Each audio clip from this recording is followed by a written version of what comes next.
Welcome back to 100 Movies That Everyone Should Watch. If you missed last week's episode, make sure you check that one out first. There's a link on screen right now.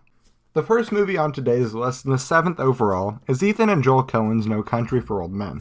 It's a 2-hour game of cat, mouse, and wolf between a farmer who stumbles across $2 million in the middle of nowhere, a hitman in search for the money, and a sheriff who's in search of both of them.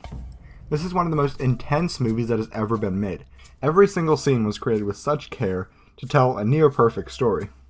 Each scene adds suspense, each scene adds to the story, and each scene is better than the last, which is a pretty hard feat to do considering how well this movie starts off. However, what stands out the most in this movie is the incredible performance by Javier Bardem as Anton Chigurh.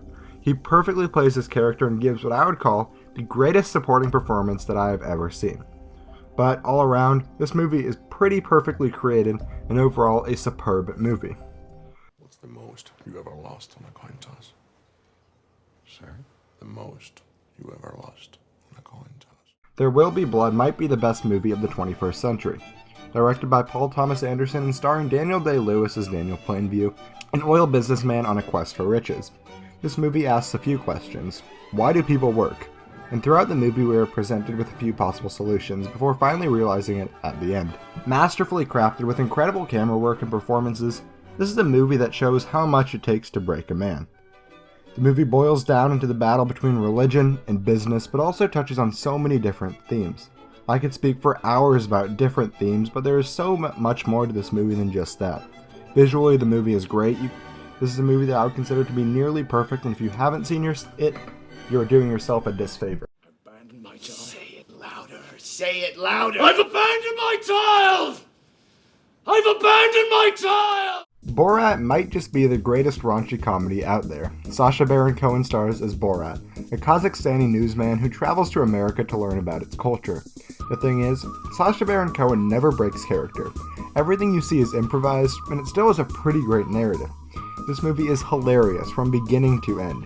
I'm someone who doesn't always laugh during comedies. There's something that is just so real about this movie that it would be impossible not to laugh.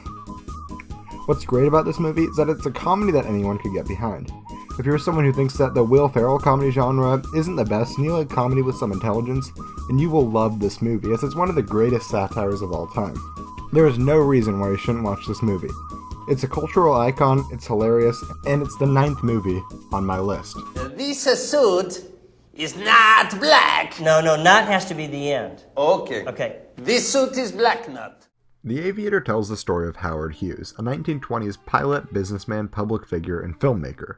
However, that's only half the story, and this movie touches upon his private life and shows the ultimate fall of this historic figure. Beautifully shot, edited, and acted, Scorsese's historical epic might be his best film of the 21st century. However, what makes this movie so excellent is the performance given by Leonardo DiCaprio. Because Hughes' personal and public lives are so different, DiCaprio had to essentially play two different characters, and he did it to perfection. I would consider this to be the greatest performance of his career, and this is the one time where I was shocked they did not win an Oscar. The reason that this movie makes my list is that this is really the last historical epic. I'm certain there will be more, but as for now, this is the last one. Make sure you check this movie out. The way of the future.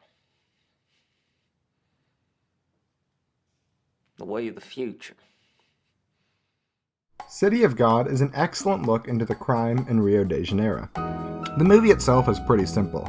It essentially tells the story of a group of children who grow up being exposed to crime and warlords, and how they ultimately grow into the warlords themselves. There are so many ways to interpret and find different themes in this movie, but what I love about this movie is all the little things, the slight nuances that define what this movie is.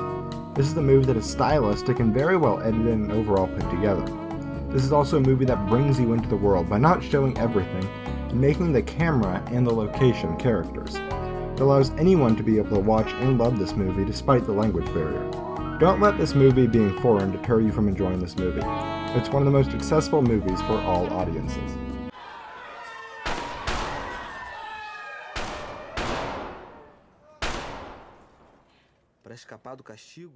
Memento is a movie about pursuit. Guy Pearce stars as Lenny, a man who suffered an accident and no longer has the ability to create new memories. The last thing he remembered is his wife being murdered, and despite not being able to make memories, he creates a system in order to remember his goal, to hunt down his wife's killer. This movie is well edited, well acted, well written, and overall is a pretty great visual style, and is all around shows excellent filmmaking. This movie is able to tell so many different stories at once, and still being able to let the audience follow the movie. One thing that I like about this movie is that there are so many different levels. If you want to watch a somewhat complex but still surface level movie, that's easy to do. But if you want to dive in further and look at characters and their motivations and think, why is that happening? Then a whole nother movie exists below the surface.